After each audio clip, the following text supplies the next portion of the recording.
Is stem cell treatment better than a proper diet for diabetes? With all the noise in the recent media, diabetics, as much as anyone with a debilitating or life-threatening disease or injury, may find themselves keenly interested in the development of a new technology in medical treatments using stem cells. Many questions arise when thinking about these potentially life-saving and life-giving micro-angels. Just what are stem cells and how can they help the diabetic? What is the deal about them being unethical anyway? They seem to be nothing short of a miracle, don't they? While I'm not going to attempt to explain the science in any great depth, nor impose my beliefs regarding ethical questions, I do want to get you to a sense of where research is going and how it can affect you, the diabetic, whether you have type 1 or type 2 diabetes. Stem cells are young cells that have not yet been assigned a role for their lives and reproduce themselves without having any predisposition as to what type of cell they are ultimately going to be. There are two types of stem cells found in the human body, embryonic and adult. Embryonic stem cells are able to split off into the 200 different cell types required to build an entire human body, such as muscle, organs, and other tissues. Until recently, the adult cells, generally accepted as anything other than embryonic, were considered far more limited depending on where they were harvested from. Historically, they are solely responsible for repairing the body and tissue replacement in the regenerative organs such as skin, blood, and intestines. In the early days, the temptation for research and use of embryonic ones is very high because of their obvious advantages they had over the adult ones. However, new techniques for the harvesting and production of stem cells has changed the field dramatically. Although research is showing, as an example, that they can be persuaded to reproduce artificially and then transformed into specialized cell types using cell cultures, the belief that the destruction of a human embryo is necessary to extract the original cells is still commonplace. In addition to the artificial techniques, this belief is made redundant by the fact that stem cells with the same characteristics are now being harvested without injury or death to an embryo. Good examples are extractions from umbilical cords, generally discarded after the birth of newborns, and from an adult's own blood and bone marrow.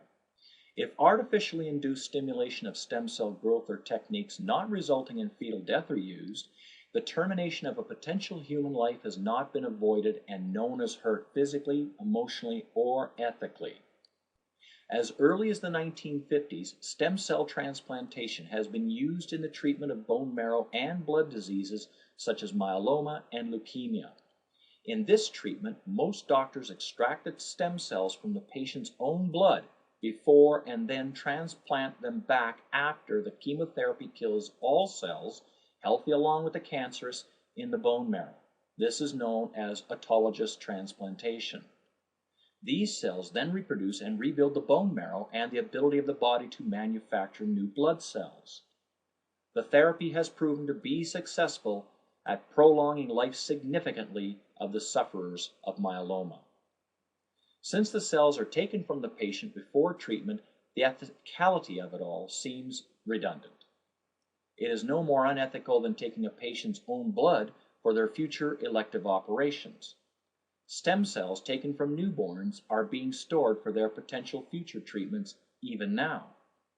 They are also being taken from adult patients to rebuild their own joints as well as other procedures without the ethically wobbly use of embryonic stem cells.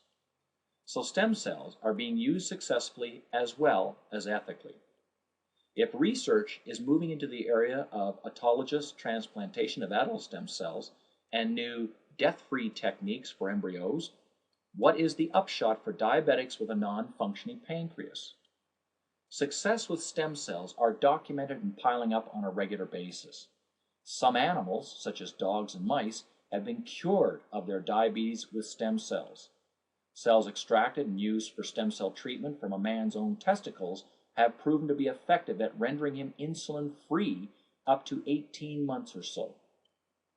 Unfortunately, no stem cells, wherever they may come from, have been induced to produce enough insulin to cure diabetes yet in humans. And although there is at least one school of thought that believes that diabetes, along with a substantial list of other maladies, will be curable within the next decade, there are several challenges facing scientists to make stem cell therapies effective and accepted. 1. Transplanted cells should reproduce themselves. 2. Transplanted cells should change into the cells that are required in the damaged area or diseased area, such as the islets of Langerhans for diabetics. 3.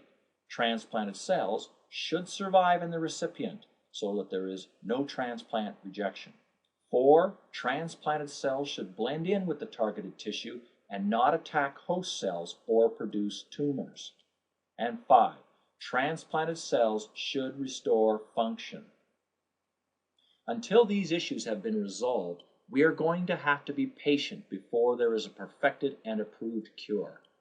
This can be distressing for those that have very serious health issues. I believe that in the very near future there will be a solution for diabetes, and indeed it will be easier than just having a diet to reverse the affliction. However, a proper diet for diabetes is the most obvious and powerful existing method to control the disease. A proper diet for diabetes is very easy if you have the knowledge and know how to use it.